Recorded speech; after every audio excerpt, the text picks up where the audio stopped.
रायगडच्या मुरुड तालुक्यातील कोर्लई इथे खोल समुद्रामध्ये एक संशयास्पद बोट आढळून आली आहे आणि यानंतर आता सुरक्षा यंत्रणांची धावपळ उडालेली आहे। ही बोट पाकिस्तानची असल्याचा संशय व्यक्त केला जातोय। या बोटीतून काही संशयित व्यक्ती सुद्धा उतरलेले आहेत असा संशय पोलिसांना आहे आणि त्यामुळे पोलिसांनी रात्रीपासूनच कोम्बिंग ऑपरेशन सुरू केलेलं आहे। रात्री ठिकठिकाणी नाकाबंदी करण्यात आलेली आहे। रायगड पोलीस, तटरक्षक दल, सीमाशुल्क विभाग, शीघ्र प्रतिसाद दल, त्याचबरोबर स्थानिक गुन्हे शाखा, नौदल, बॉम्ब शोधक पथक, त्याचबरोबर नाशक पथक अशा सर्व यंत्रणा आता त्या ठिकाणी पोहोचलेल्या आहेत। संशयास्पद ठिकाणी झाडाझडती सध्या सुरू आहे। रायगडच्या कोर्लई इथे लाईट हाऊस पासून साधारण 2 नॉटिकल मैल अंतरावर तिथे बोट सध्या दिसत आहे आणि ही संशयास्पद बोट पाकिस्तानची असल्याचा संशय व्यक्त केला जातोय। मात्र या सर्व घटनेसंदर्भात पोलीस यंत्रणा काहीही बोलायला तयार नाहीये। जिल्हा प्रशासनानं मौन बाळगलंय आणि या संदर्भात अधिक माहिती देण्यासाठी आपल्यासोबत जोडले गेलेले आहेत आमचे प्रतिनिधी प्रफुल्ल पवार।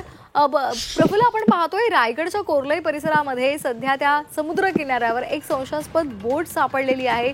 सर्व यंत्रणा आता सतर्क झालेल्या आहेत। पोलिसांकडून काही माहिती देण्यात आली आहे का? आज रात्रीपासून सर्च ऑपरेशन संपूर्ण अलिबाग तालुक्यात आणि मुरुड तालुक्यात सुरू केलेलं आहे, परंतु अद्याप पोलीस यंत्रणा यावर काही बोलायला तयार नाही। आपण जिल्हा प्रशासन किंवा पोलीस अधीक्षक असेल यांच्याशी संपर्क साधला, पण ते या संदर्भात काही बोलायला तयार नाहीत। आता आपण ज्या ठिकाणी आहोत ते कोर्लई आहे। कोर्लई इथलं जे दीपस्तंभ आहे त्या दीपगृहाच्या मागील बाजूस आहोत आणि याच ठिकाणी आपण बघतोय याच समुद्रामध्ये साधारण 2 नॉटिकल मैल अंतरावरती ही बोट, संशयास्पद बोट रडारवर आढळून आली होती आणि त्यानंतर संपूर्ण यंत्रणेची झोप उडाल्याचं पाहायला मिळतं आणि रात्री पोलीस अधीक्षक यासह रायगड पोलिसांची संपूर्ण यंत्रणा, BDDS टीम असेल, LCB असेल, IB असेल, मेरीटाईम बोर्ड, जी समुद्राशी संबंधित यंत्रणा ज्या आहेत त्या सगळ्या यंत्रणा रात्री या ठिकाणी पोहोचल्या होत्या आणि त्यांनी संपूर्ण या परिसरामध्ये कोम्बिंग ऑपरेशन सुरू केलं होतं, परंतु अद्यापही पोलिसांना या संदर्भात काही सापडलेलं नाही। महत्वाची गोष्ट म्हणजे यंत्रणा ज्या आहेत त्या या संदर्भात काही बोलायला तयार नाहीत। पहाटे 4 वाजेपर्यंत या ठिकाणी सर्व यंत्रणा काम करत होत्या, परंतु अद्याप या संदर्भात काही अधिकृत माहिती हाती आलेली नाही।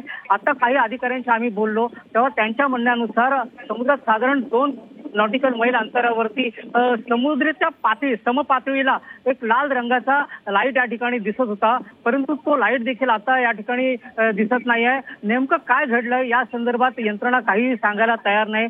सर्व यंत्रणा रात्री काम करत होत्या, मात्र आज सकाळपासून नाकाबंदी जी आहे ती उठवण्यात आलेली आहे। नाकाबंदी कुठेही दिसत नाहीये आणि त्याचबरोबर पोलीस यंत्रणा जी या ठिकाणी तैनात करण्यात आली होती ती सुद्धा या ठिकाणी पाहायला मिळत नाही। त्यामुळे नेमकं काय घडलंय हे अजूनही गुलदस्त्यात आहे। मात्र ही बोट जी आहे ती पाकिस्तानची असल्याचा संशय व्यक्त केला जातोय। या बोटीवरचे जे मार्क आहेत त्या मार्कवरून ही बोट पाकिस्तानी असल्याचं सांगितलं जात आहे। मात्र या संदर्भात यंत्रणेकडून कुठलाही अधिकृत दुजोरा देण्यात आलेला नाही। या बोटीवरून काही लोक या बोटीतून, छोट्या बोटीतून उतरल्याचं बोललं जात आहे आणि या संशयामुळे या संपूर्ण परिसरात रेवदंडा असेल, मुरुड असेल किंवा अलिबाग असेल या ठिकाणी नाकाबंदी करून पोलिसांनी कोम्बिंग ऑपरेशन केलं होतं, मात्र अद्याप या संदर्भात यंत्रणेकडून कुठलीही माहिती मिळालेली नाहीये। धन्यवाद प्रफुल्ल दिलेल्या या सविस्तर माहितीसाठी।